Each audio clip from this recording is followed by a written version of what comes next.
Who knows what evil lurks in the hearts of men? The shadow knows.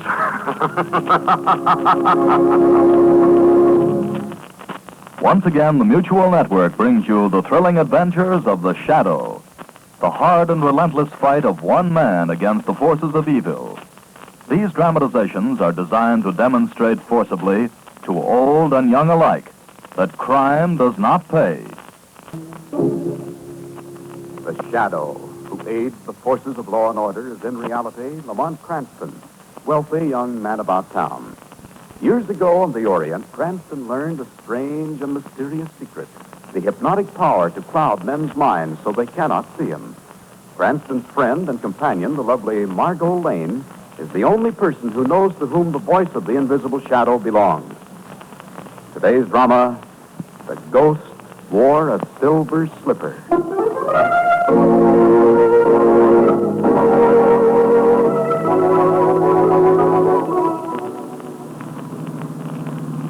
Oh, my goodness. Sleepy, darling? Mm-hmm. Say, it was too bad Johnny Cole was ill, wasn't it? Yeah, he's a nice guy. The Tuttles are wonderful people, too. I think so, too, darling, but that ping-pong business sure wears me out. Me, too. I'll be stiff for a week. Oh, don't mention that word. It's not here. What word? This, Why? at the cemetery we're passing. Oh, the Brentwood. That's a pretty name. Brentwood? Brentwood Cemetery, Michael. That's what the sign says. Why? Oh, nothing, I guess. It just sounds awfully familiar somehow. Margo Cemetery is a nice place to be unfamiliar with. Yes, you're... Lamont, watch out! I see her. Well, that woman almost walked into us. That was close. Darling, something's wrong with that girl. She didn't even look up. Well, And look. No hat or coat. Nothing but a fluffy white evening dress. looks like she's trying to walk someplace. Ask her if she'd like a lift, Margo. Yeah, right. Miss? Miss, can we give you a lift? Says that? No. Can we take you somewhere? We're headed for town. Take me home. Why, surely, of course we will. I'll get out and help her, Lamont. Here you are. Now, you just get right in back.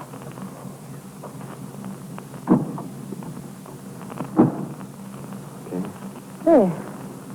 Now, where can we take you? My father. All right, but where is he? Barnum Curiosity Shop, 1432 2nd Street. Are you feeling ill, Miss Barnum? No, Well, is there anything else we can do for you? no. Well, you just pull that robe over you, and we'll get to your father in a jiffy. You better get started, Lamont. Yes, dear. There's something strange about that girl. You're telling me. Yes, and something familiar, too. I've seen her somewhere. First the cemetery, and now the girl. Really, Margo, this is your night.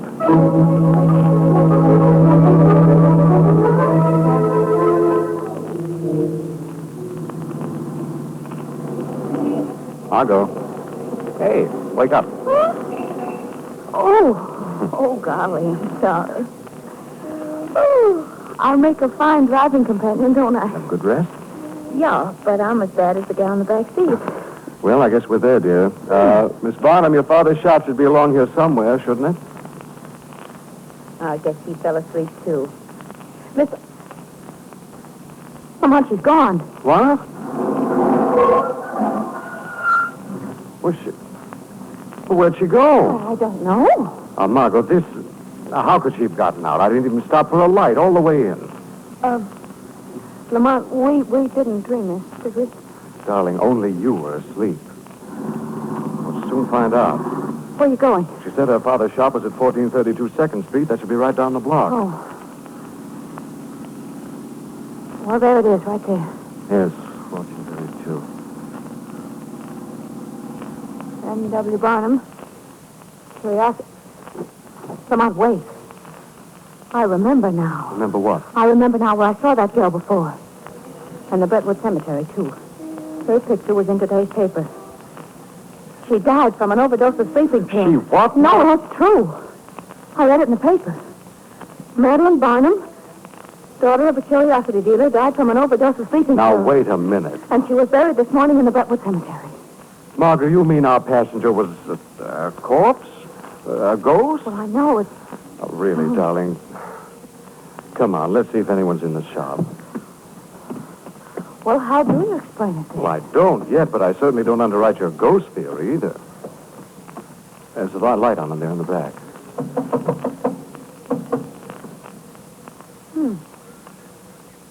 Maybe it's just a nightlight. No, I see someone coming. Yes. Mr. Barnum? Yes, that's right. Who are you? I don't think I know you. You don't, Mr. Barnum, but we may have something to tell you that will interest you. May we come in? Oh, yes, of course. Come in. Mr. Barnum, this is Miss Lane, and I'm Lamont Cranston. How do you do? How do you do? We come with a rather strange story. Tonight we were driving past the Brentwood Cemetery. Brentwood? Yes. We almost ran over a girl, a beautiful young girl, dressed all in white. We stopped, and she asked us to take her to her father. You mean... Yes, Mr. Barnum. She gave your name and this address. Get out. Wait, Mr. Barnum. Get out. But Mr. Barnum... You hear me? Get out, get out. I don't know what you're trying to do. But it's the dirtiest thing I've ever heard of. It's your daughter. Yes, my daughter. My daughter. She's been dead since yesterday morning. I thought even thieves had some heart. Do you have to come in here on the very day she's buried? Oh, Madeline. Barnum, you don't understand. Please leave me, please. Come on, darling.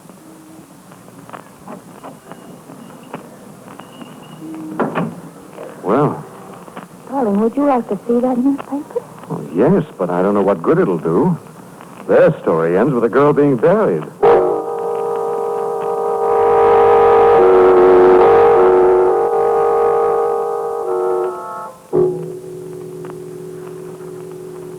I think it was toward the back of the paper. The little column. Here it is, Margo. See, I told you I'd read it. Madeline Barnum, daughter of M.W. Barnum, curiosity dealer, was interred today in the family mausoleum at Brentwood Cemetery. Her doctor, Robert Steele, said the death was undoubtedly accidental. He'd been prescribing for her, and evidently she'd taken too many pills from the wrong bottle. Accidental. I wonder. Lamont, that isn't the point. The point is she is dead. And that she was dead long before tonight. Yes, so it seems. Well, Margo, you better find yourself something to do tomorrow. It looks like the Shadow's going to have a busy day. Doing what? Well, first, I'd like to see that death certificate on file. The next step is a friendly chat with Dr. Robert Steele.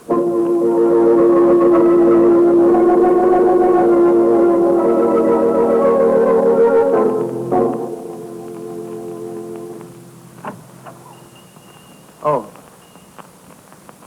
Good afternoon, Mr. Warren. Good afternoon. How is the Honorable Mr. Barnum today? As well as a grieving father can be. My deepest sympathies. Thank you. It is unfortunate that you cannot encompass the attitude of my people toward death, Mr. Barnum. With us, death is the cause for happiness.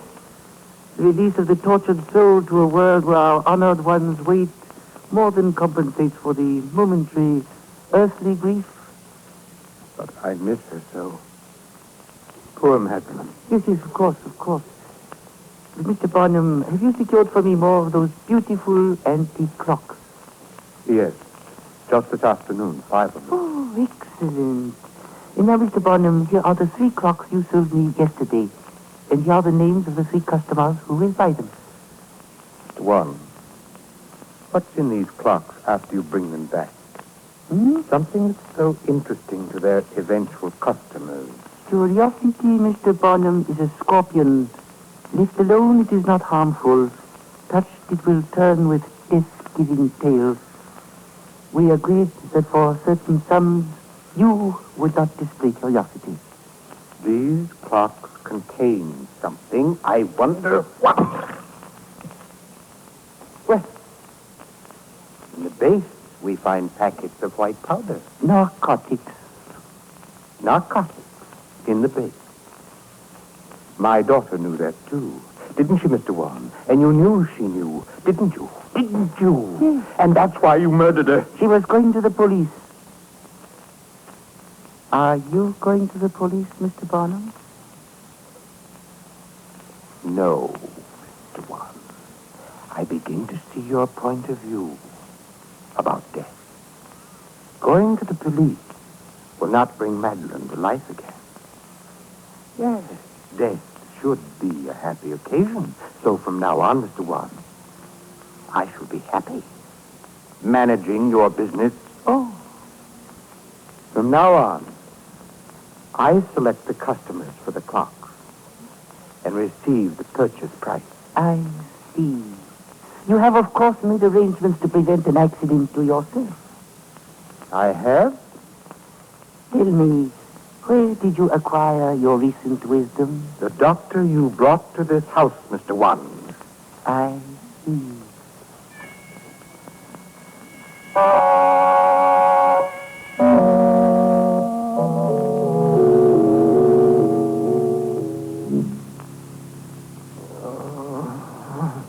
Doctor. Dr. Steele. I'm dying. Who stabbed you, Doctor? What happened? Dying. Can't see you. No man can see me, Doctor. I am the Shadow. Shadow? Yes. Tell me, who did this to you? I don't know. Dying. Doctor, do you remember Madeline Bonham? You signed her death certificate. Yes. Are you sure she was dead? Yes.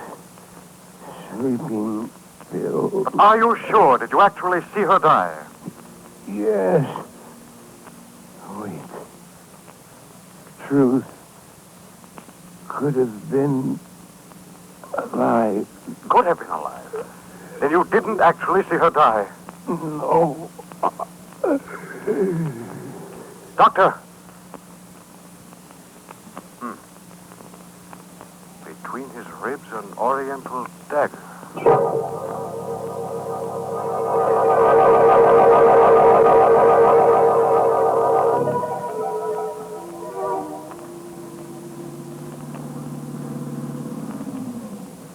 So, if the mausoleum is empty, then that ends the ghost theory, huh? That's right, darling.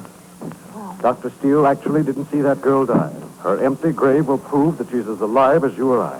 I'm glad you're so sure. Well, cemetery gates aren't kept locked. I'd like it better if there were. Come on over this way. I'm coming. Now, this mausoleum door... it isn't. What?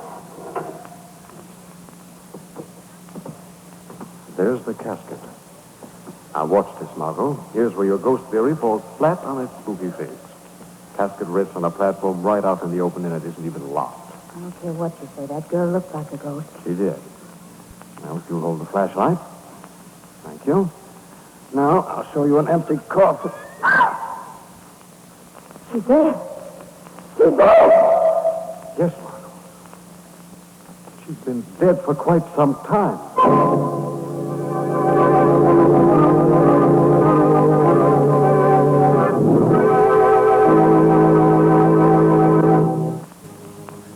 We return to our story a few minutes after Cranston's terrifying discovery.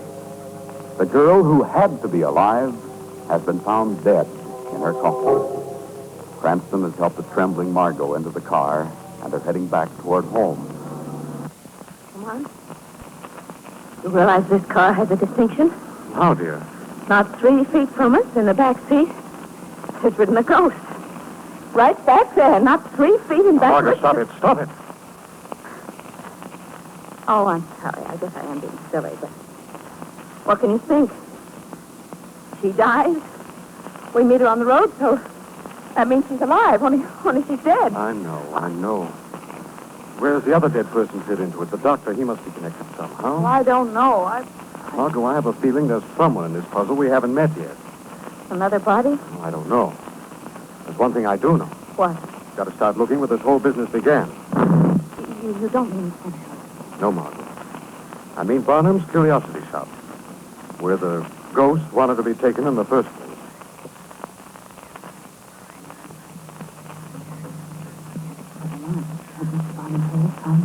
He doesn't live at the shop, Margo. I did some checking today. Guess he just happened to be working late tonight. We rode the ghost. Sprung the lock. It'd be easier to jimmy the front door, but it's probably wired with a burglar alarm. Let me help you in. Good. Now, let's take a look. Well, we seem to be in the back room. Yes, we are. This seems to be a combined storeroom and a place for Mr. Barnum to rest. Also, enough like tea, look. Genuine Oriental tea set. Used recently, too, hasn't it? No. Come on. Where did all this old stuff come from? Carved coconut shells, porcelain, old weapons.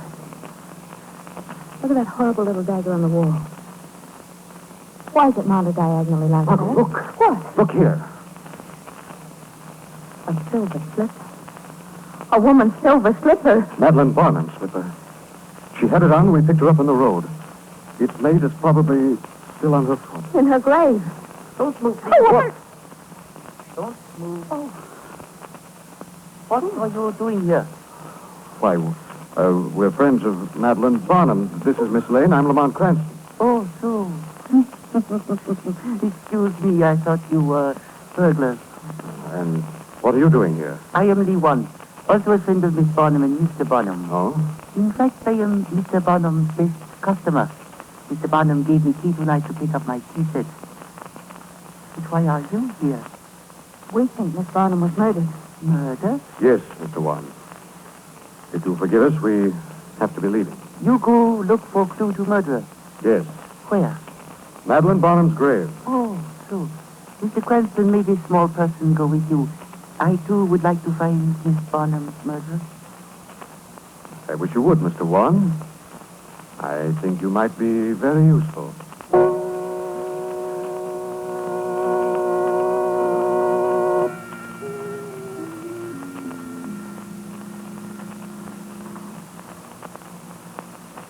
Mr. Cranston, it is so dark out here. So mysterious. Cemeteries usually are, Mr. One. Where does the lovely Miss Lane get her courage to visit such dismal places? I sometimes wonder. Yes. Well, this is it. After you, Mr. One? Oh, thank you. Are you going to open the coffin, Mr. Cranston? Yes. You hold the flashlight, please? Certainly. Oh, it looks heavy. Not too heavy. Margo, I thought so. Everything is clear now. Expected that one? You knocked me from my hand, so what it will do you no good. I hear you moving over there. How you say, got him? Come on, you all right? Now, Miss Lane, with the key from inside of door lock. Move out. Come on. Close door. Lock it from outside. Oh, Miss Lane, do not run away. Now I have to take you. Because you, I do not choose.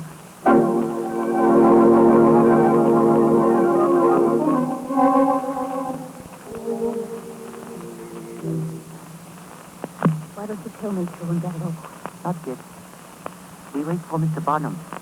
I have telephoned him to come to the store. Why? Are you going to kill him, too? Yes.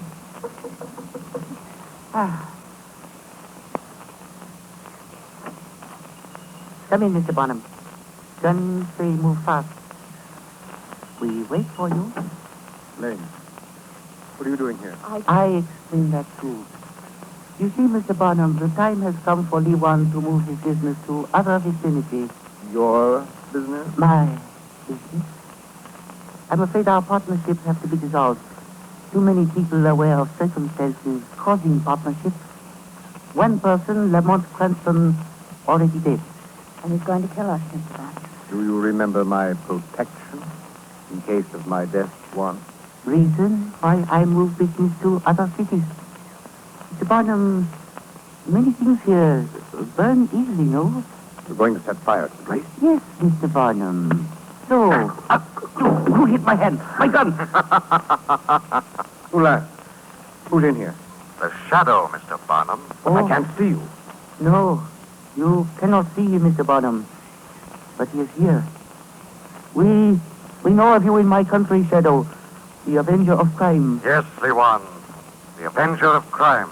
So, I am ready. It's useless to fight the Shadow. I am guilty of selling narcotics and of murder. Lewan, you're guilty only of attempted murder. The murderer stands there. Me? Guilty of murder? Yes, Mr. Barnum. Guilty of the murder of your daughter, Madeline, and the doctor, Robert Steele. You're crazy. I'm getting... Stand still. One move and an invisible man will see justice done now. Justice comes on wheels of speed. Yes, Lewan. Justice for one of the foulest crimes man can commit. Murder of a daughter out of pure greed. I didn't. Lewan killed her with sleeping pills. No, Barnum. She was still alive when buried. But she revived and came back to warn you about Lewan's narcotic smuggling, not knowing you were a part of it. Never dreaming she would meet death by the hand of her own father. To kill one's own child is spiritual suicide. Shame. Open up! Open up! Come in, Commissioner. I've kept these men waiting for you. Grab them, men. Okay. Right up over here. So you're still here, Shadow? You usually don't wait around after you call me. This case will need explaining, Weston. Sit down. First, one thing. When we're through, go out to Brentwood Cemetery and release Lamont Cranston from Madeline Barnum's mausoleum. And tell him to keep his amateur nose out of things that don't concern him.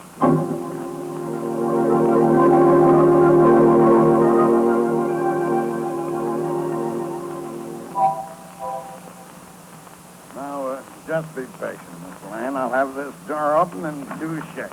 Huh. Well, I'll be... Well, what's the matter, Commissioner? The door isn't locked.